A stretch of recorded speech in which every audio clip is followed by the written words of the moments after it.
29 वर्ष मोगल कैदेतील महाराणी येसुबाई साहेब या शिवरायांच्या ज्येष्ठ सूनबाई तर छत्रपती संभाजी महाराजांच्या पत्नी आणि छत्रपती शाहू महाराजांच्या राजमाता होत्या।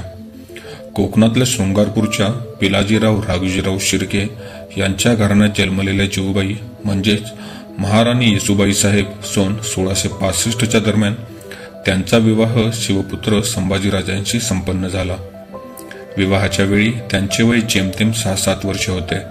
त्यामुळे त्यांची जडणघडण छत्रपती संभाजीराजांसमवेत जिजाऊ माँसाहेब यांच्या देखरेखीखाली झाली। याचा एकंदरीतच परिणाम त्यांच्या जीवनावर झालेला दिसून येतो। सन 1674ला शिवरायांचा राज्याभिषेक झाला आणि छत्रपती शिवाजी महाराज स्वराज्याचे पहिले छत्रपती बनले। छत्रपती संभाजीराजे युवराज व येसुबाई साहेब युवराज्ञी बनल्या। महाराणी येसुबाई रणिरागिणी नसल्या तरी त्या धैर्यशील, कर्तव्यदक्ष, कणखर वृत्तीच्या होत्या। सन 1680 मध्ये छत्रपती शिवाजी महाराजांच्या महानिर्वाणानंतर संभाजीराजे छत्रपती पदावर आरूढ झाले आणि येसुबाई हिंदवी स्वराज्याच्या महाराणी बनल्या।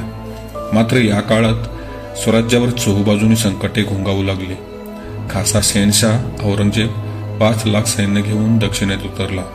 अशा वेळी हाती शमशेर घेऊन छत्रपती संभाजीराजे सतत 9 वर्षे पराक्रमाचे उग्र रूप घेऊन रणतांडव करीत झुंजत येत होते। ज्या शिवरायांच्या अनुपस्थितीत स्वराज्याचा कारभार माँसाहेब सांभाळत, तसा छत्रपती संभाजीराजांच्या अनुपस्थितीत येसुबाई राणीसाहेब सांभाळत असत। त्याकरता त्यांच्या नावाचा शिक्काही स्त्री सखी राज्ञी जयती असा छत्रपती संभाजी महाराजांनी करवून दिला होता। छत्रपती संभाजीराजे यांच्यासारख्या निखाऱ्याला पदरात बांधून त्यांच्यावर मायेचं पांघरून घालणाऱ्या त्या पतिव्रता होत्या।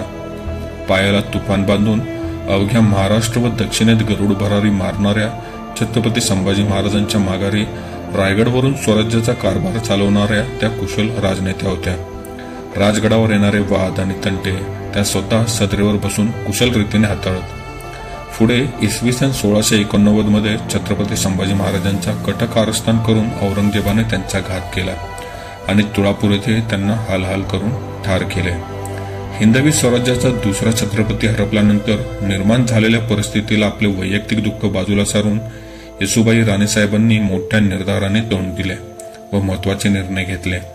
छत्रपती राजाराम महाराज व छत्रपती संभाजीपुत्र शाहू हे स्वराज्याचे दोन्ही वारस एकत्र शत्रूच्या हाती सापडू नयेत म्हणून येसुबाई राणीसाहेबांनी स्वतःच्या मुलाला म्हणजे शाहूला आपल्या जवळ ठेवून छत्रपती राजाराम महाराजांना रायगड सोडून जाण्यास भाग पाडले। बाहेरून रायगडला मदत करा, प्रसंगी जिंजीकडे जा असे त्यांनी सुचवले। येसुबाई राणीसाहेब यांनी अत्यंत संयमाने आणि दूरदर्शीपणे घेतलेल्या या निर्णयामुळे मराठ्यांचा इतिहास त्यांच्याबद्दल कृतज्ञ आहे। शेवटी राजमाता येसुबाई साहेब व स्वराज्याचे तिसरे छत्रपती मोगलांच्या जाळ्यात सापडल्याने हिंदू राष्ट्र संकटात आले। आयुष्यातील उमेदीची 29 वर्षे त्यांनी मोगल कैदेत घालवली। त्यात अनेक अडचणी आल्या, त्या त्यांनी मोठ्या धैर्याने सोडवल्या। औरंगजेबाने युवराजांचे धर्मांतर करून त्यांना मुस्लिम बनवण्याचा प्रयत्न येसुबाईंनी सर्व शक्ती पणाला लावून हाणून पाडला। त्यांच्या आत्मबलिदानाला तोड नाही।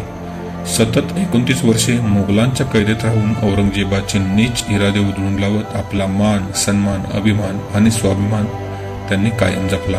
औरंगजेबाच्या मृत्यूनंतर स्वराज्यात भांडणे लावण्याच्या हेतूने त्यांच्या वारसांनी युवराज शाहूची मुक्तता केली। शाहूंनी सातारा येथे राजधानी स्थापन करून छत्रपतीपद धारण केले, परंतु मातोश्रींचा कारावास त्यांना बेचैन करत होता।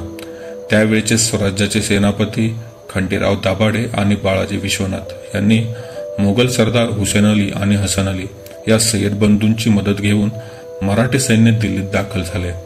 औरंगजेबाचा नातू म्हणून एका तरुणाला पुढे करायला लावले।